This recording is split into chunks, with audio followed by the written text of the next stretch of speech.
B குரு சொந்தங்களுக்கு வணக்கம். இன்னைக்கு நேர்காணல நம்மள இருந்திருப்பவர் புவிசார் அரசியல் விமர்சகரும் பி குருஸ் நிறுவனமான ஸ்ரீ ஐயர் அவர்கள். வணக்கம். வணக்கம், வந்தனம், நமஸ்காரம். எப்படி இருக்கீங்க? ரொம்ப நல்லா இருக்கும். நீங்க எப்படி இருக்கீங்க? நான் நல்லா இருக்கேன் கார்த்திக், சொல்லுங்க. திருப்பி ஒரு பேச்சுவார்த்தை போர் முடிவுக்கு வந்துருச்சு. ஒப்பந்தம் எல்லாம் கையெழுத்து போட்டுட்டோம். இனிமே ஹர்முஸ் திறந்தாச்சு அப்படின்னு சொல்லிட்டு ட்ரம்ப் அவர்கள், அமெரிக்க அதிபர், அவர் வந்து தனது எக்ஸ் தளத்துல பதிவிட்டு இருக்காரு. என்ன உண்மைதானா? போர் வந்து நின்றுச்சா? இதோட பின்னணி என்ன? ஓரளவுக்கு உண்மைதான். ஆனா எத்தனை நாள் இப்படி இருக்கும் அப்படிங்கிறது சந்தேகத்துக்குரிய ஒரு விஷயம். ஏன் கேட்டீங்கன்னா, நிறைய இடத்துல அவங்களுக்கு வந்து ஏதோ ஒரு விதத்துல நம்ம இந்த பாயிண்ட் எடுத்துட்டு இந்த இடத்துல போய் இதை ஆக்கியபை பண்ணிட்டோம்னா அது வந்து நமக்கு அப்புறம் யூஸ்ஃபுல்லா இருக்கும் அப்படிங்கிற மாதிரி. நான் உதாரணத்துக்கு வந்து இஸ்ரேல் பாருங்க, எல்லாம் ரெடின்னு 2 நாளா வந்துட்டு இருக்கு. ஞாயிறு அன்று ஜெனீவால எலக்ட்ரானிக்கலி சைன் பண்ண போறாங்க அப்படின்ற மாதிரி ஒரு கருத்தோடு வந்தது.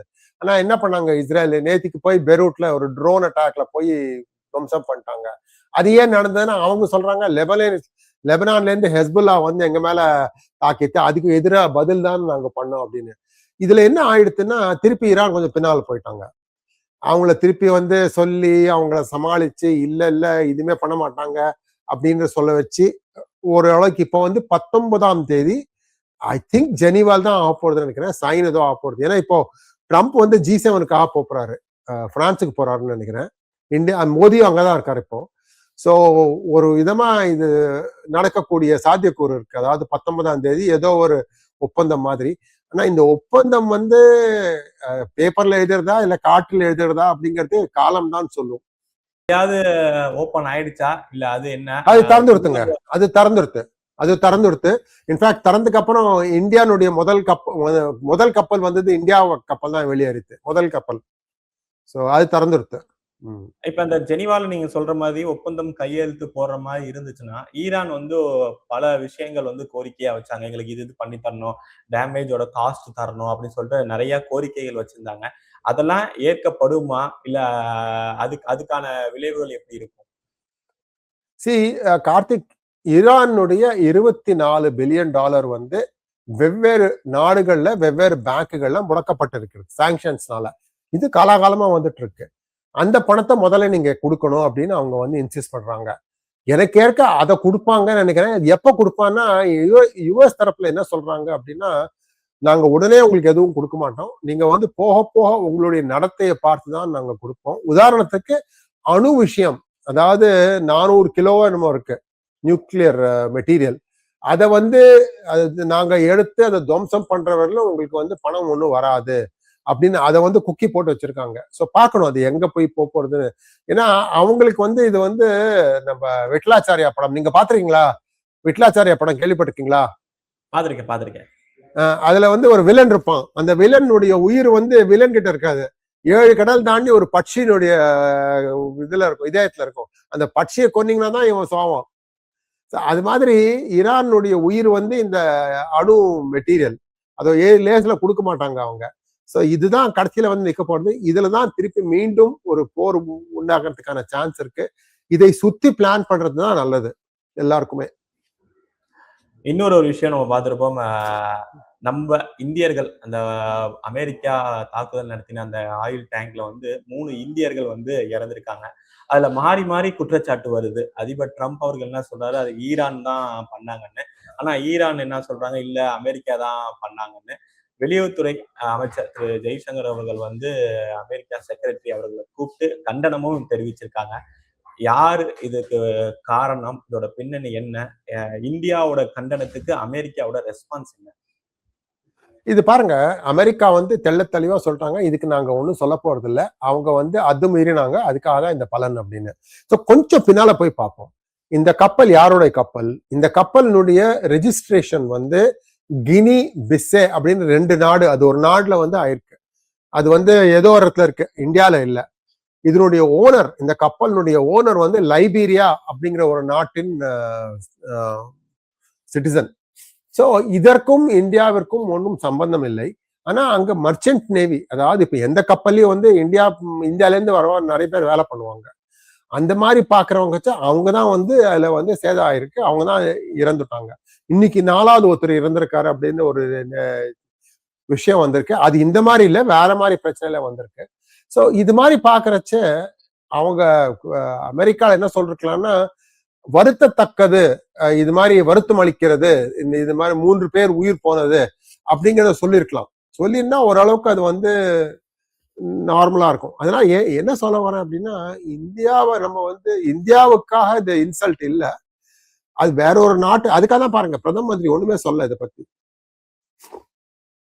சோ அதனால அது சில சமயம் நடக்குங்க. நீங்க ரிஸ்க் எடுத்து தான் போய் வேலை பண்றீங்க. மற்ற நாடுகள் எல்லாம் இதெல்லாம் நடக்கும். என்ன பண்றது? இன்னொன்னு, ஒப்பந்தம் கையெழுத்து ஆனாலுமே இஸ்ரேலோட நடவடிக்கை எப்படி இருக்கும்? இஸ்ரேல் வந்து கொஞ்சம் கட்டுக்கோப்பா வருவாங்களா? அவங்களோட அந்த தாக்குதல் லெபனானா இருக்கட்டும், சுத்தி இருக்கிற நகரங்கள்ல அவங்களோட தாக்குதல் வந்து கம்மியாகுமா? அமெரிக்க அதிபர் ட்ரம்ப் அவர்கள் என்ன மாதிரியான நடவடிக்கை இஸ்ரேல்ட்ட சொல்ல போறார்? இது பாருங்க, இந்த உடன்பாடு வந்து அமெரிக்காவுக்கும் ஈரானுக்கும் தான். இஸ்ரேலுக்கு மேல ஒரு கட்டுப்பாடும் இல்லை. ஈரான் வந்து மீண்டும் மீண்டும் வலியுறுத்துறது இஸ்ரேல் லெபனானை தாக்க கூடாது அப்படின்னு. ஆனால் அது வந்து இந்த இதுல தெள்ள தெளிவா வந்து ஒரு நிமிஷம் தெள்ள தெளிவா வந்து எழுதப்படல. ஸோ அதனால இது கொஞ்சம் பொறுத்து இருந்து தான் பார்க்கணும். ஹெஸ்புல்லாலாம் அவ்வளவு லேஸ்ல போக மாட்டாங்க கார்த்திக். நிறைய அணு அணு அணு இல்லை, ஏவுகணை நிறைய வச்சிருக்காங்க.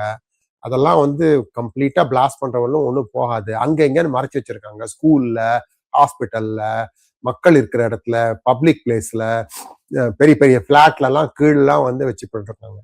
இவங்கெல்லாம் வந்து அது அப்படிதான். அது இதுதான் இந்த மதத்தின் பிரச்சனையே. என்ன பண்றது? ஆனா இஸ்ரேல் ரொம்ப தெளிவா இருக்காங்க. யார் எங்களை தொட்டிங்கனாலும் போட்டு ரெண்டு ரெண்டு மடங்கு பிச்சு வாங்கிடுவோம்னு. போர் ஆரம்பிக்கிறப்ப ஈரானோட உச்ச தலைவராக இருந்த திரு காமேனி அவர்கள் வந்து குண்டு இதுல வந்து இறந்து போனாரு. பட் இப்பதான் அவரோட உடலை வந்து அடக்கம் செய்ய போறதா ஈரான் வந்து அறிவிச்சிருக்காங்க. இந்த மாத இறுதியில நடக்கும் அப்படின்னு சொல்லிட்டு. இதோட பின்னணி என்ன? ஏன்னா அவர் அப்பயே காலம் ஆயிட்டார்ல. சரி, இந்த அயாத்தொல்லா அப்படிங்கிறது வந்து இப்போ கிறிஸ்துவர்களுக்கு எப்படி போப் ஆண்டவர் தலைவரோ, எப்படி இந்துக்களுக்கு வந்து சங்கராச்சாரியார் தலைவரோ, அது மாதிரி ஷியா வர்க்கத்து இஸ்லாமியர்களுக்கு இந்த அயோத்தல்லா என்பவர் அவர் தான் குரு. அவரை கொன்னதுக்கு வந்து அது வந்து ஒரு இந்த செயல். அது என்ன சொல்றது, அது ரிக்ரெட்டபிள் இன்சிடென்ட்னு சொல்லலாம். ஸோ இப்ப அவரை வந்து என்னைக்கு பண்ண போறாங்கன்னா, என்னைக்கு அமெரிக்கா 250வது ஆனிவர்சரி கொண்டாட போறது ஜூலை 4ஆம் தேதி. அது 250 வருஷம் வருது இப்போ இந்தியா அமெரிக்காவுக்கு இண்டிபெண்டன்ஸ் ஆகி. அன்னைக்கு வந்து இவங்க வச்சிருக்காங்க. வேணும்னே பண்றாங்க. இதெல்லாம் பண்ணிட்டு போட்டோம், என்ன பண்றது? இதுக்கு உலகமே அழும். பார்க்கலாம். அடுத்தது வந்து நீங்க உங்க ஆங்கில இதுல ஒரு வீடியோ போட்டிருக்கீங்க. பாகிஸ்தான் வந்து இந்த சோசியல் மீடியால பரப்புற அந்த பொய் வார்ஃபேர் அப்படி அது என்ன? பாகிஸ்தான் என்ன மாதிரியான பொய்யான செய்திகள்ல பரப்புது? குறிப்பா இந்தியாவுக்கு எதிராக என்ன மாதிரியான செய்திகள்லாம் பரப்புது? இது இந்தியா ஆளுகிற அரசாங்கத்துக்கு தெரிய வந்திருக்கா? கண்டிப்பா தெரிய வந்திருக்குங்க. இதுக்கு நான் ஒரு உதாரணம் சொல்றேன். என்னோட சேனல்ல நிறைய தடவை வருவாரு லெப்டினன்ட் ஜெனரல் ரவிசங்கர் அப்படின்னு. அவர் வந்து இந்த லேட்டஸ்ட் ஆர்மி சீஃப் சேட்னு ஒருத்தர் இருக்காரு, SETH. அவருடைய நியமனத்திற்கு அவருடைய அப்பாவும் இவரும் ஏதோ பணம் கொடுத்துதான் இந்த பதவியை வாங்கியிருக்காங்க அப்படின்னு சொன்னதாக வயர் மேகசின்ல ஒரு இன்டர்வியூல இந்த நம்ம நண்பர் ஜெனரல் சங்கர் சொன்னார் அப்படின்னு சொல்லிட்டாங்க. இது மாதிரி இல்லாத பொல்லாத அடிக்கிறாங்க. வயர்ல ஆர்டிக்கல் வரல. சங்கர் அவர்கள் இதை பத்தி ஒண்ணுமே சொல்லல. அவர் சொன்னது என்னன்னா, வாழ்த்துக்கள், மிகவும் திறமையான ஒரு அதிகாரி அப்படின்னு தான் சொன்னார் ஒழிய இதெல்லாம் சொல்லல. இது மாதிரி நிறைய பண்ணுவாங்க. இவங்களுக்கு வேற வேலை இல்லைங்க. இவங்களுக்கு வேற வேலை கிடையாது. சோத்துக்கு வந்து 4 பேருக்கு ஏதோ பணம் கிடைக்கிறது, ஏதோ கிடைக்கிறது, அதை சாப்பிட்டுட்டு இது மாதிரி எதையாவது புனைந்து கொண்டே இருக்கணும்னு பார்ப்பாங்க. மண்டையில மூளை கிடையாது. என்ன பண்றது? G7க்காக இப்ப நம்ம பாரத பிரதமர் மோடி அவர்களும் வந்து பிரான்ஸுக்கு பயணம் மேற்கொண்டிருக்காரு. அங்க இருக்கிற பிரதமர் அவர்களும் சந்திச்சிட்டாங்க. இப்ப நீங்க சொல்றீங்க அமெரிக்க அதிபரும் பிரான்ஸுக்கு போக இருக்காங்கன்னு. அங்க இரு நாட்டு தலைவர்கள், அமெரிக்க அதிபரும் நம்ம பாரத பிரதமர் மோடி அவர்களும் சந்திப்பு நடக்க வாய்ப்பு இருக்கா? சந்திப்புல என்ன மாதிரியான விஷயங்கள் பேசுறதுக்கான சான்சஸ் இருக்கு? கண்டிப்பா இருக்கு, சாத்தியக்கூறு இருக்கு. அதுல வந்து அவங்க இந்த ஃப்ரீ ட்ரேட் அக்ரிமெண்ட்டை பத்தி பேச போறாங்க. அதனுடைய கடைசி விஷயங்களை பத்தி பேச போறாங்கன்னு தான் எனக்கு வந்து செய்தி அதான். இந்த இதை பத்தி பேச போறாங்க அப்படின்னு பார்க்கலாம்.